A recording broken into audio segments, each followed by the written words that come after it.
Shalom, selamat pagi jemaat yang dikasihi Tuhan. Mari kita selalu hidup dalam pujian penyembahan sehingga hadirat Allah sungguh menguatkan kehidupan kita. Hari ini saya akan menyampaikan renungan dengan judul Hormati Atasan dalam Pekerjaan. 1 Timotius 6 ayat 1 dan 2 berkata demikian.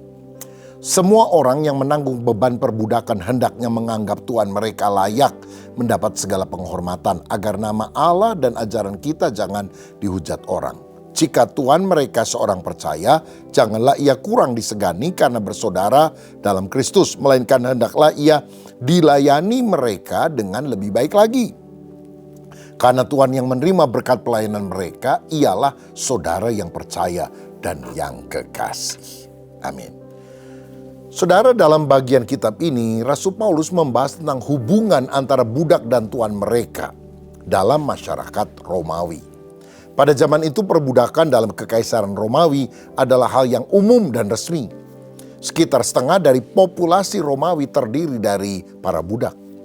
Nah, orang-orang Kristen hidup dalam sistem ini dan menghadapi tantangan bagaimana menjalankan iman mereka dalam lingkungan yang menindas. Ada banyak orang Kristen pada waktu itu adalah budak. Dan beberapa di antaranya memiliki tuan yang juga orang percaya. Nah, Paulus tidak mengadvokasi revolusi sosial atau secara langsung menyerukan penghapusan perbudakan. Berontak, lawan. Tuhan tidak menyukai perbudakan. Dia tidak melakukan hal itu. Tetapi dia menanamkan prinsip-prinsip, nilai-nilai yang pada akhirnya akan menyebabkan perubahan sosial. Kekristenan menanamkan nilai kasih, penghormatan, dan persaudaraan yang pada akhirnya menyebabkan perbudakan semakin tidak bisa diterima secara moral.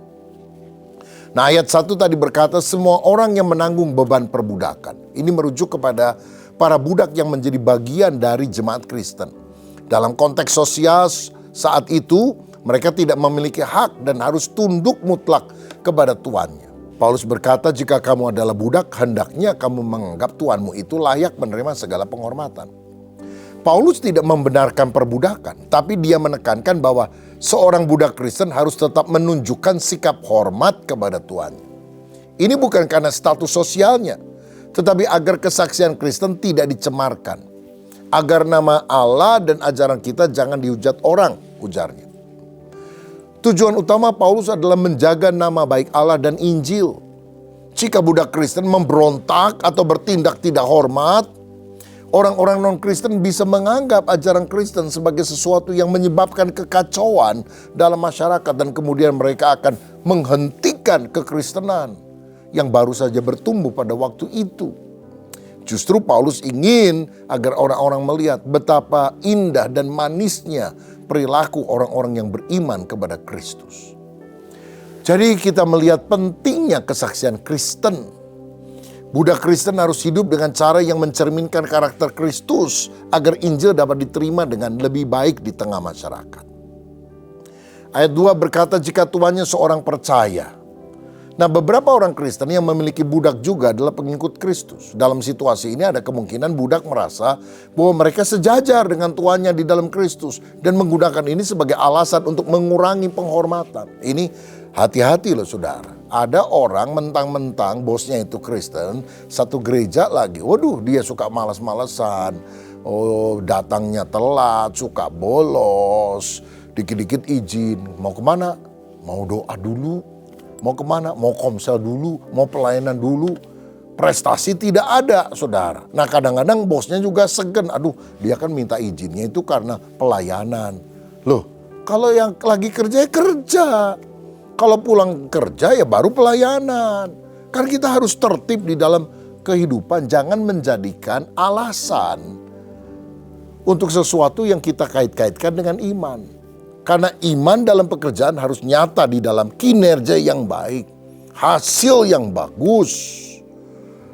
Supaya jangan semua-muanya dikait-kaitkan dengan agama tetapi prestasi jeblok, saudara. Paulus berkata janganlah ia kurang hormat atau kurang disegani karena bersaudara dalam Kristus. Maksudnya kalau bosnya itu Kristen, kita justru harus menghormati dia. Jangan malah menganggap remeh, saudara seiman kan gampang diatur. Enggak seperti itu. Paulus menegaskan bahwa meskipun mereka bersaudara dalam Kristus, status sosial di dunia tetap ada. Loh, secara rohani kita saudara dalam Kristus, tapi status sosial itu kan ada. Ada majikan, ada bawahan. Saudara misalnya di sekolah Kristen, kan beda antara murid dan guru. Walaupun mungkin sekolah itu sekolah Kristen, status sosialnya ada. Oleh karena itu seorang budak tidak boleh kurang hormat kepada tuannya hanya karena mereka sama-sama Kristen. Hendaklah ia dilayani mereka dengan lebih baik lagi. Justru karena tuannya adalah orang percaya, budak tersebut harus semakin giat dalam melayani. Mengapa? Karena Tuhan yang menerima manfaat atau berkat dari pelayanan mereka adalah sesama saudara seiman yang dikasihi oleh Allah. Kebebasan dalam Kristus lebih penting dari kebebasan sosial. Kebebasan sejati dalam iman Kristen bukanlah soal status sosial, tetapi soal hubungan dengan Kristus. Oleh karena itu, baik budak maupun tuan sama-sama dipanggil untuk hidup dalam kasih dan ketaatan kepada Tuhan. Nah, implikasinya apa pada zaman modern ini? Kan kita tidak lagi hidup di dalam masa perbudakan. Yang pertama, kita harus bekerja dengan sikap hormat dan integritas. Meskipun perbudakan tidak ada lagi di banyak tempat, prinsip ini dapat diterapkan dalam hubungan antara karyawan dan atasan. Seorang pekerja Kristen harus bekerja dengan sikap hormat, tanggung jawab, dedikasi, bukan hanya karena gaji, tetapi karena mereka melayani Tuhan melalui pekerjaan mereka.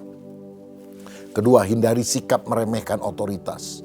Seorang Kristen yang bekerja untuk pemimpin atau atasan yang juga orang percaya tidak boleh merasa berhak untuk mendapatkan perlakuan khusus atau mengendurkan etos kinerjanya. Sebaliknya, ia harus semakin giat dalam bekerja karena ia bekerja untuk saudara seiman yang dikasihi oleh Tuhan. Jadi tetap harus hormat, paham ada otoritas. Ada seorang kenalan, saudara, baru kerja 2-3 bulan keluar, kerja 2-3 bulan keluar. Lalu selalu minta doa supaya dapat pekerjaan baru. Satu kali saya tanya, kenapa kau keluar? Wah, bos saya gini. Dia nyalain bosnya, dia ngelawan bosnya. Loh, saya bilang, kalau kamu bos, ya kamu marah-marah sama orang gak apa-apa lah. Kamu ini dipilih orang model seperti itu. Enggak, saya gak doain dulu. Wah, cukup lama dia gak dapat kerjaan, saudara, sampai tobat-tobat. Baru kemudian kita doain dia dan dia mendapat pekerjaan. Dan sejak itu rajin dan bertahun-tahun bekerja di sana. Karena apa? Harus sadar ada otoritas yang Tuhan taruh di atas kita. Dan kita harus menghormatinya. Ketiga, kita harus merefleksikan Kristus dalam dunia kerja. Seorang pekerja Kristen harus menyadari bahwa sikap dan cara kerjanya bisa menjadi kesaksian bagi orang lain. Jika dia malas, tidak jujur, tidak hormat, maka orang lain bisa mendapatkan gambaran yang buruk tentang orang Kristen. Orang Kristen gitu ya kerjanya. Wah, gak bener tuh. Orang Kristen makan duit, korupsi. Sebaliknya, kalau kita jujur, bertanggung jawab, kinerjanya baik, dapat dipercaya, orang akan bilang, wah kalau kita punya karyawan Kristen, wah memang hebat, beda sama yang lain. Nah, saudara-saudara, jadi sikap dan perilaku kita menentukan kesaksian kita. Karena itu, mari kita bekerja dengan baik bukan hanya untuk manusia, tapi kepada Tuhan. Dan jadilah terang di dunia kerja, dimanapun Tuhan menempatkan kita, agar nama Tuhan dipermuliakan. Siapa yang hari ini berjanji mau jadi berkat di tempat kerja? Ayo tulis sama-sama, saya mau jadi berkat di tempat kerja. Boleh ucapkan bersama, boleh tulis juga, 2, 3, saya mau jadi berkat di tempat kerja. Boleh ulang sekali lagi, 2, 3, saya mau jadi berkat di tempat kerja. Puji Tuhan, haleluya. Mari kita berdoa. Bapa, terima kasih untuk renungan firman hari ini. Biarlah hari ini kami kerjanya semangat, berapi-api, sukacita. Karena apa? Itu adalah sarana kesaksian kami kepada banyak orang. Kami membaca 4 Injil, Matius, Markus, Lukas, Yohanes. Tapi diri kami, perilaku kami adalah Injil yang kelima yang bisa dibaca setiap orang. Kalau kami malas, kami korupsi, itu akan mencoreng nama kekristenan. Tapi kalau kami rajin, jujur, berprestasi, nama Tuhan akan dipermuliakan. Jadikan kami orang yang dikenal orang lain sebagai orang yang berprestasi. Karena Kristus ada dalam kami dan kami mau melakukan segala sesuatu untuk kemuliaan Kristus.